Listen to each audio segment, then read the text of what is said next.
Hi friends, let's talk today about the 4 groups of immigrants who are most at risk for deportation under Trump's second presidential term.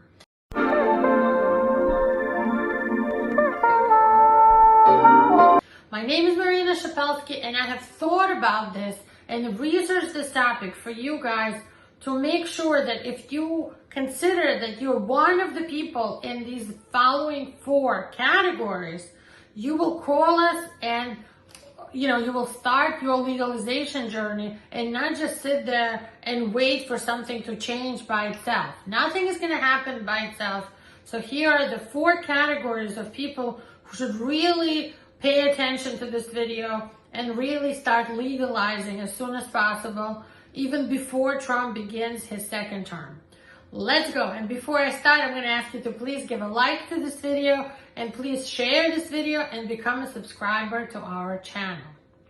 So the 4 categories of the people who are most at risk for deportation are: number 1, this is the highest risk group. If you had a criminal conviction, or even worse, multiple criminal court convictions on the state level, even if it's a misdemeanor, because people often say to me, well, it wasn't a felony, it was a misdemeanor. Guess what? Many misdemeanors are deportable crimes under federal immigration law. So the state level of felony versus misdemeanor doesn't usually mean anything for immigration law. It's treated, your crime, your conviction is treated very differently under immigration law, and they have completely different criteria. So the highest, I would say, risk group is anybody with a criminal conviction, and even worse, multiple criminal convictions. And those people often get picked up by ICE right from the state jail. The second group is people who already had immigration court proceedings, were already in removal proceedings, and the judge signed your order of removal. You have a deportation order signed by an immigration court judge. Whether you went to court and you received this in person, or whether you weren't even there and you were deported in absentia, meaning you weren't in the courtroom when the judge signed the order, that doesn't matter. That order exists and you are deported. And when Trump comes, he's going to start deporting those people. Now, I'm going to make an exception for people who've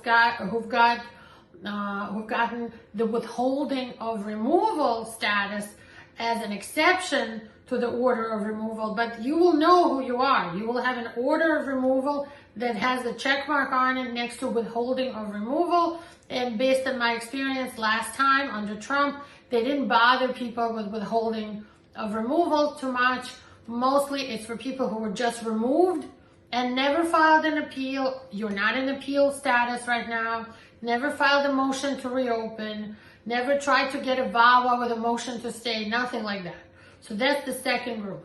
The third group is anybody who entered through the border under Biden in the last 4 years.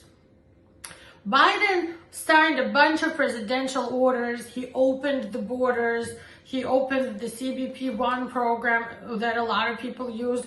But I'm mostly talking about the people who just approached the border. They didn't apply through CBP-1. They didn't get the humanitarian parole status. They just came through the border, and either they were scheduled for a removal proceeding or you're waiting to be scheduled. You got your notice to appear and they just released you, and this was one of those catch and release cases. So anybody who had a catch and release through the border is the third very risky group under Trump.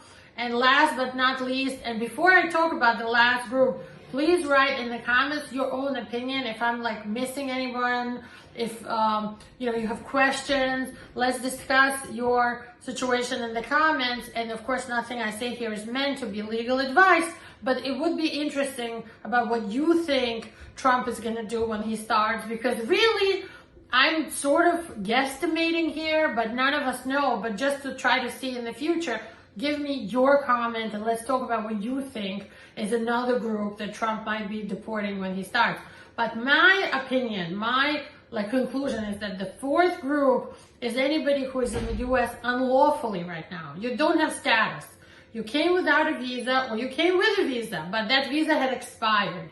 or you came without a visa at all, you never filed for anything, you don't have anything pending right now, and those people are also risking that Trump might start to be using the US military, declare a state of emergency, and start to deport people. I hope that doesn't happen, but he's really serious about this, and I think some of it at least will come into fruition. So give us a call today to avoid being in the unknown. Let's talk about how to legalize you. Let's talk about how to start your journey towards a green card. We are here to help. Many people have a way out, they just don't know it. So to find out your way out, give us a call today.